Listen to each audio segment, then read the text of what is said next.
Next we have in line for you a case presentation, the theme for which is evolving from process excellence to innovation. And to make this presentation, may I call on stage Mr. H. Karthik. Mr. Karthik leads Everest Group's global location optimization practice that has supported over 80 clients on location strategy initiatives across APAC, Central and Eastern Europe, Latin America, Africa, US and Europe. The practice includes a dedicated team of analysts tracking over 180 cities across the world with industry-leading databases, research and insight. Karthik also leads Everest Group's work with country associations and has extensive global experience serving governments, industry associations, investment promotion bodies across India, Philippines, South Africa, Mauritius, and Egypt. As part of his role, he leads multiple areas of publishing research and products, including Market Vista, Global Sourcing, Location Insider, and Advanced Location Tool. May we have Mr. H. Karthik on stage, please? Yes. I think your presentation is about 30 minutes. Yeah, go ahead. All yours. Sure, but are you happy with how they're acknowledging you? No. We'll wait. We'll wait. Hello, hello. Hello, hello.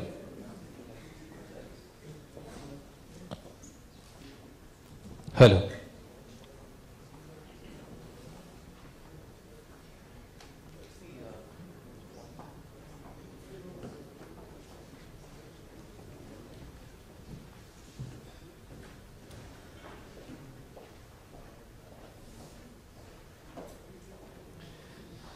Good afternoon, everyone.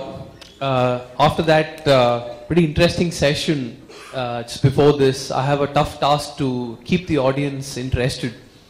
I'm going to talk to you about a topic which was touched upon towards the end of the last session when Sarajit said, if you have too much process discipline, right, it might just inhibit you from innovating. Right? So my topic is really about that, really about evolving from process excellence to innovation, supporting the digital agenda. And I'm going to talk to you about what this digital agenda means. Right? As all of your enterprises are going through, there is this new wave of mobility, analytics, robotic process automation, really what you would call as next generation themes. And our view is that GICs or shared service centers have a unique role to play in supporting the enterprises on their digital journey. That's really what I'm going to touch upon today. Okay. Quick introduction to Everest Group. As she introduced me. We are a global advisory and research firm. We are exclusively focused on global services. What that means by global services is outsourcing, offshoring, not only through the shared services route, but also through the third-party outsourcing route.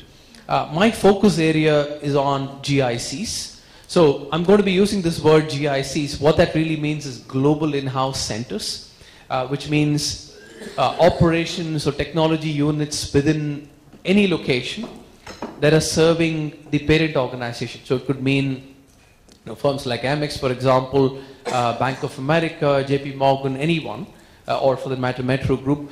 People who are doing work from any location, could be India, Philippines, Poland, anywhere, to serve global locations. I also wanted to contextualize here that our expertise is not so much in domestic shared services, so which means firms that are in India that are serving Indian enterprises. That's not our focus. Our focus as a firm is on global in-house centers. But hopefully a lot of the insights I'm going to be sharing with you today will be applicable in the domestic environment also. Right? I just thought I'll lay that context because the audience here is diverse in terms of the companies that you represent. Okay. So why are we talking about this? And I have to do my share of frameworks coming from a research and consulting organization, right? As we look at the maturity of, what's the pointer work? Okay. We look at the maturity of shared services, right? We see them as 4 stages. The first is you're just setting up as a low-cost setup. You're proving your concept.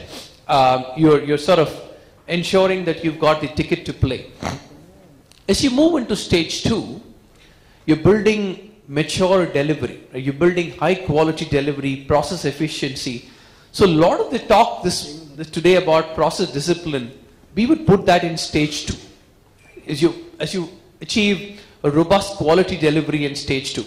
Now the question becomes, what beyond? How can you move beyond stage 2?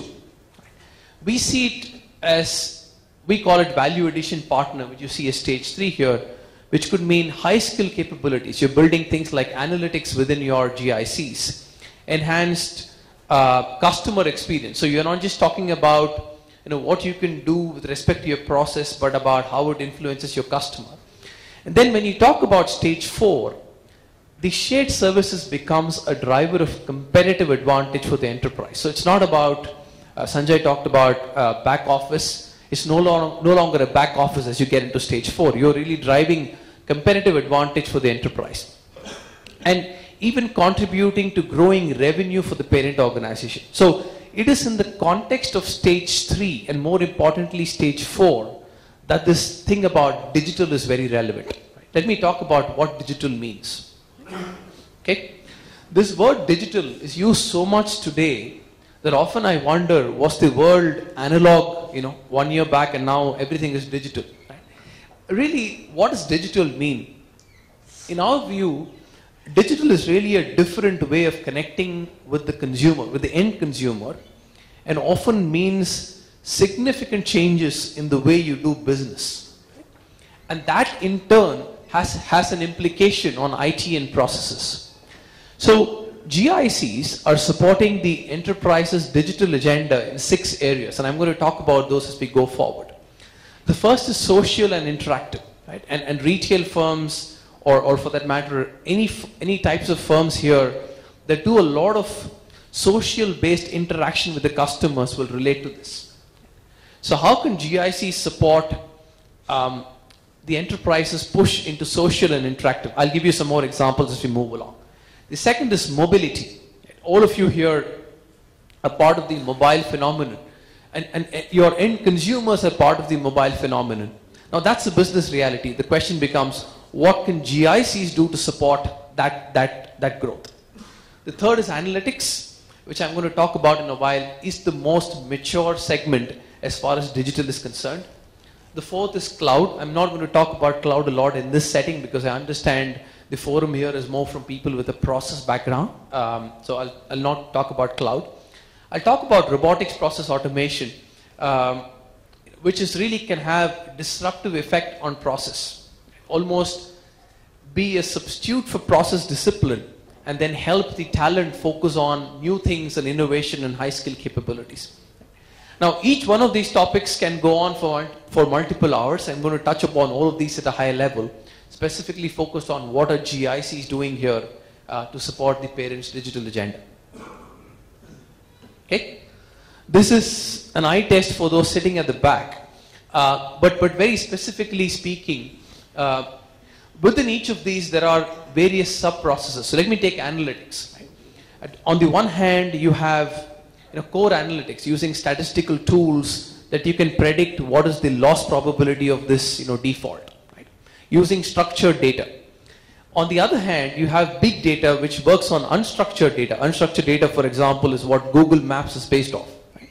How do you use unstructured data to derive conclusions for customers? We take mobility. So you could just be doing testing of a mobile application, or you could be doing the complete design of the mobility solution. So there are different levels of maturity even within each of these next generation areas. Okay, I'm not going to spend more time on this. Okay. So first of all, why GICs? First of all, the parent is moving towards more digital, but why GICs? Broadly 4 reasons why they are very well positioned to support the enterprise's growth in digital. The first is endorsement from the parent. The second is established foundation with significant talent and expertise. So you've already built a foundation on the so-called traditional services, be it finance and accounting, be it IT testing, be it human resources, whatever, customer service. You built that foundation and you've got increased endorsement from the parent. And that gives GICs the ticket to play into some of these new age areas. Strong integration with the core business. So very often, why do companies choose to work with GICs, set up their own model as opposed to outsourcing work? This is a key reason, because the GICs bring in a strong integration with the core business.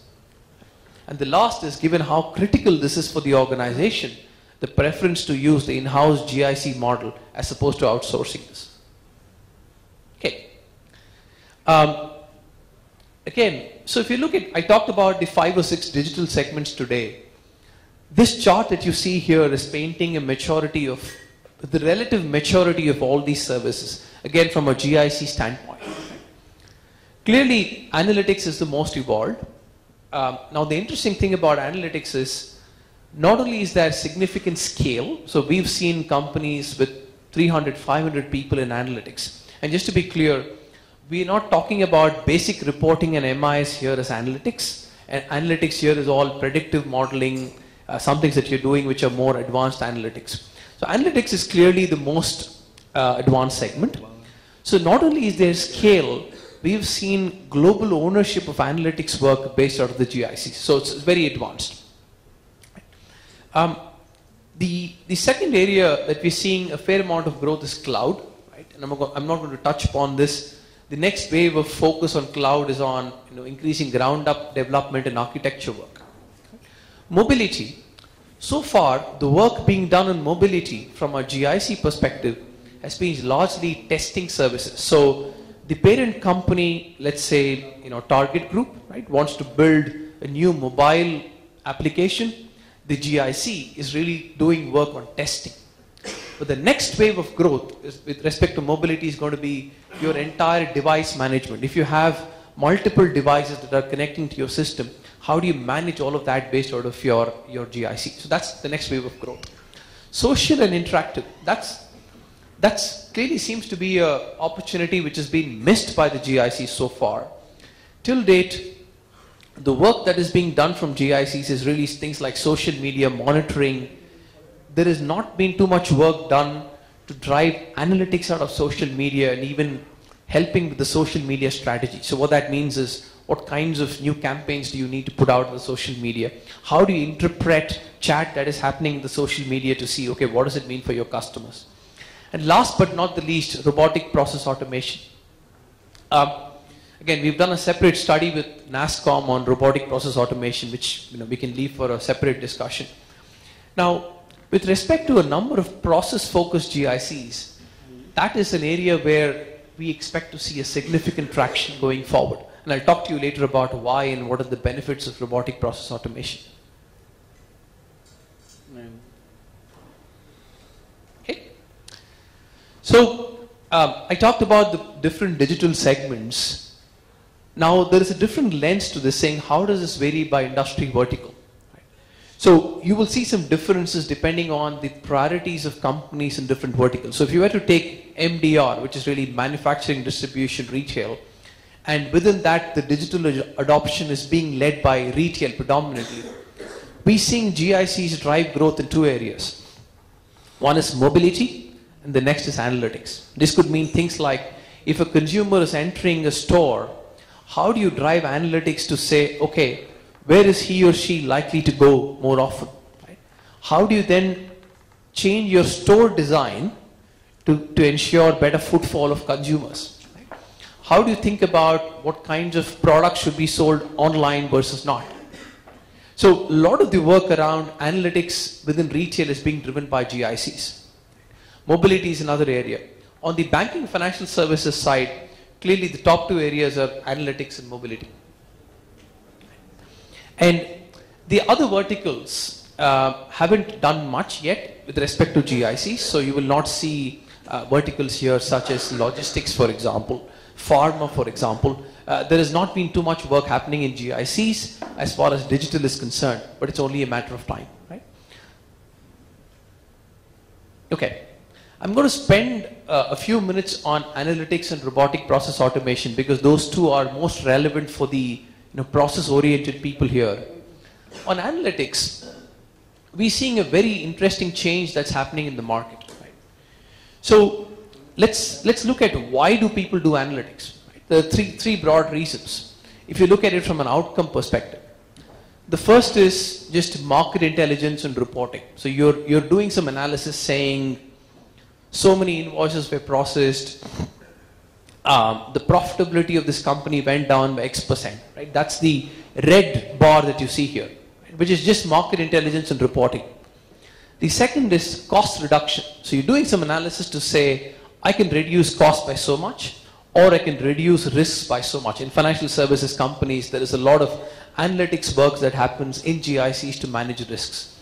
And the third, most significant, is top line growth. So you're doing analytics work in the GICs to support the parent's growth. In other words, the analytics are predicting things like, how should I change the pricing of this product? How should I change the positioning of this product? If you look at it, there is a clear shift happening globally. Again, this varies by industries, that the emphasis now is on analytics to drive top line growth, right? Which is going back to my stage 4 in the maturity journey, where GICs are seen as driving revenue for the parent and not really as cost centers. Especially on the CPG and retail side, most of the analytics work happening in GICs is to drive revenue. Okay, I'm just going to talk about a couple of case examples. The first is a GIC of a leading consumer technology, computer technology company. What they did was, they sell hardware, computers, servers, right, PCs. Often when things go wrong, you've got to design a maintenance scheme for it. Right? You've got to ensure some repair, there is a cost incurred to this. They designed analytics but said that forewarned the need for maintenance. Right? You install some sensors within equipments and drive analytics around it, which says it predicts the need for maintenance even before a fault can occur. Now once you do that, you're able to streamline the process of maintenance and also create a better consumer experience. The second example I have is at a financial services company. Because of the analytics they drove from an offshore location, in this case India, it helped them increase their market share in the UK by 17% in a mortgage product. Right? So that's really the kind of impact we're talking about when it comes to analytics. Okay, I'm going to talk about robotic process automation now. This is clearly a key priority for GICs. Right? What is robotic process automation really? It's really about, as somebody touched upon in the previous session, a robot doing repeatable tasks that are done today. What are the big benefits of it? Cost reduction. So we've seen cost reduction going from 20 to 70%. It really depends on how mature the process is to begin with.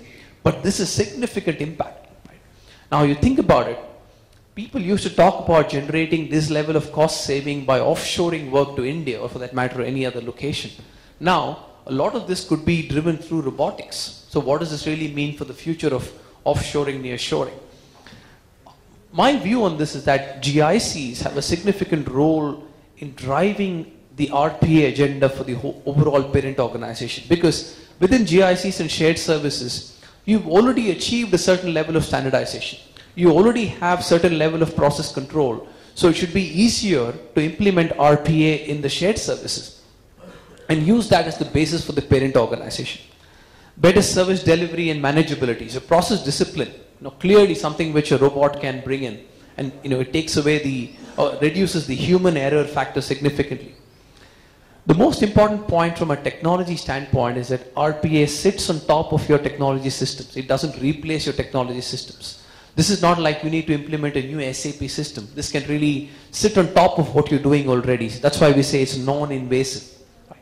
So RPA is, we believe, a significant priority for GICs and shared services. And if you ask me, it is an imperative for GICs and shared services to sustain in the market. Okay. The last point I want to talk today is, often GICs or shared services have been doing things themselves. Right? Now, as you think about supporting the digital agenda, GICs are exploring different types of ecosystem partnerships. I'm going to talk about partnering with startups, for example. And the best example here is Target, which is partnered with startups to drive significant innovation. But why partner with startups? Right? It is really the antithesis of process discipline. You want to partner with startups who can drive speed to market very quickly, right? Who are not limited by process.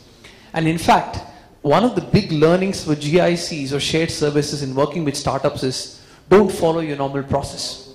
Don't insist on them having 5 levels of procurement, legal and finance compliance, right? So going back to my initial comments, this is one area where you've got to really challenge the value of process discipline. So people are working with startups to say they will bring in change, not just in terms of new technologies, but also new cultural change to the shared services. Collaboration with vendors. We talked about RPA. There are several vendors that have very good RPA tools in the market. So the point I'm making here is not to be restricted by what you can do yourself, but also consider innovative partnerships. The last, but the most important, is on innovative talent management. If you were to ask all of you, what is one challenge that keeps you awake at night, it will be around talent. You'll say, okay, we're not getting enough talent with experience. But when it comes to digital, the challenge is even more acute. But you, for example, you will not find enough people with mobility expertise in a particular industry. You will not find them. So then what do? What we've seen companies doing is think of very alternative creative models. So even hire from other industries. So hire people from ad agencies, right, from the media industry to work in social and interactive. Right? Hire people from the advertising world to work in mobility. So thinking very creatively about talent is going to be very important here, because if you stick to the tried and tested method of saying, I want people with this education, with this kind of industry experience, with this kind of process experience, you will not find them, because this is so new age. Right? So that's really about innovative talent management systems.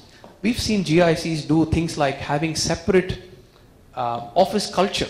Right? You have to change your typical office culture. It can mean different dress code, different forms of working in the office, even different workplace environment. And I visited some of these incubation centers, as you call them.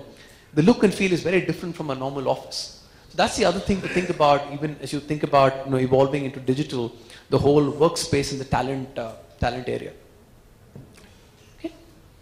Okay, so I'm going to summarize this sort of 4 minutes left.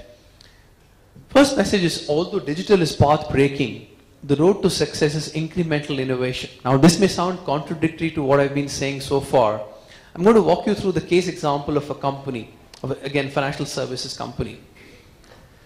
They built a new analytics engine to change the way mortgage solutions are priced and sold in the US. This is built out of India. That is big bang innovation. But what did they have to do to get there? In the beginning, they were processing mortgage loans. They said, let me look at the process and say, okay, I don't need these 2 steps in these mortgage processing. Right? Eliminate is what Sarojit spoke about. After that, they said, I can do 2 or 3 steps faster, simplifying the process. Then they said, I can now not just do the process, but take decisions on mortgage loans. Then they built this mortgage analytics platform. So in order to get to that innovation, you've got to be looking at steps of incremental things, small things that help you drive towards big innovation. The second point is, I spoke about this some time back, you need to be looking beyond traditional sources to acquire digital talent. Right? When I say digital, it means what I said earlier, social, mobility, analytics. If you stick to tried and tested methods, you're going to find challenges. The last is on ecosystem partnerships. So don't do all this yourself. Really think about, okay, does it make sense to partner with an RPA vendor? Does it make sense to partner with a startup, for example, that can bring in some unique value proposition? That's the other thing which companies need to be intentional about as they think about the digital agenda. Okay? So with that, I come to the end of my presentation. Clearly, the intention was to think beyond process discipline, right? And give you some examples where process discipline can be some sort of an inhibitor. This is not to say process discipline is not important, but these are areas where sort of next generation and you think about evolving to add higher value. Thank you. Any questions? Happy to take them.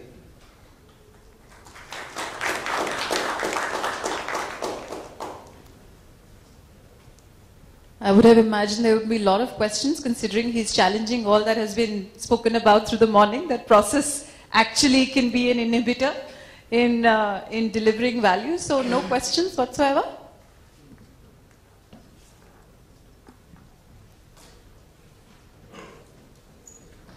Hi. You spoke about the robotic process automation. I was reading somewhere that almost, about 350 odd jobs were lost due to the robotic process automation. So are the fears of job losses or, employment, exaggerated in the robotic process automation area, or how is it? Have you seen any examples of that happening in India or something? Okay. So I think that's where it's important to take a mature perspective on RPA, right? So let me go back to the point around talent. Right? At the end of the day, the kind of talent we have in GIC, shared services, wants to do something creative, something interesting. Right? If you employ a good graduate for 3 years and say just process invoices, he or she will leave. Right? Now it's in that lens that you've got to be thinking about robotic process automation, because it eliminates some of the repeatable tasks, and then you can use the talent for something else to do more higher value added work. For companies that have implemented robotics automation very well, and I'm going to talk about ANZ in India, right? That's precisely how they've thought about their talent. Redeploy the talent for something more challenging. It's not to be treated as a job reduction thing. Plus there are sort of other benefits, like we said, right? Ensuring better repeatability. There are some challenges with RPA as well. So again, people do talk about the benefits of RPA, and in my view, some of them are exaggerated. It really depends on how well you've standardized the process to begin with. So the 60% reduction will be if your process is extremely non-standardized to begin with. If you've already standardized, then the benefit may not be that much. Right? Plus, people often estimate the cost of technology and the change management that goes with it. So, like with anything new, there are always some challenges, but I believe it's not something that you can ignore. Yeah. Any more questions? Yes, please. On one of the slides, you showcased 4 stages of shared services organization. Which state would you say has the maximum population in terms of the organization? And the second question, given the background that you have, where would you put American Express as an organization? In which stage would you think they would fall into? Okay, I can't answer the second question openly, okay, I'm not able to get to that slide. Also, could you please identify yourself and the company you represent? My name is Nikhil and I'm representing American Express. Okay, I got it. That I sort of inferred. Sorry, the slide isn't working. Yeah. Here is a joke about digital, right? So whenever I talk about digital in any conference, there's always some issue with the presentation. Okay. Yeah. Okay. So I'll give you, we independently assess shared services in terms of what they are. If you were to take India as a market, I'm just going to focus on India now. We'd say about 1/3 of the market is in sort of stage 1, right? About 40% is in stage 2, and the remaining 30% are distributed between stage 3 and stage 4, right? This is, again, there are sorts of variations in this. So within a particular GIC, let's say you're doing 3 things, right? If you're doing finance, if you're doing analytics, if you're doing customer service, you could be on stage 4 in one function and stage 2 in another function. Plus, what I'm saying is inclusive of all types of GICs. In other words, people who are new, people who are been here for a while. That's our independent assessment. If you ask GICs themselves, most of them will say we're in stage 3 or stage 4, right? But sort of, as it's just an outside or independent view, we believe about 2/3 of the market is in stage 1 or stage 2. And it's a process of evolution. The one thing interesting I must tell you is that a lot of the GICs that have been set up in the last, I'd say 3 to 5 years, have progressed on the maturity curve much faster than people who were set up sort of 10 to 15 years back. That could be because of the types of functions that they're doing today, right? You have analytics like, you have people like Loves that have been set up that are doing only analytics work. So companies that have been set up for very specific functions plus also I guess the collective learning of what's happened over many, many years, that's helped people accelerate much faster than what's happened in the past. Your second question, I can chat with you separately. Yeah. Any further questions, or should we wrap up this session? Yeah, I think we'll wrap it up here. Thank you so much, Thank you. Karthik, for taking the time for this presentation.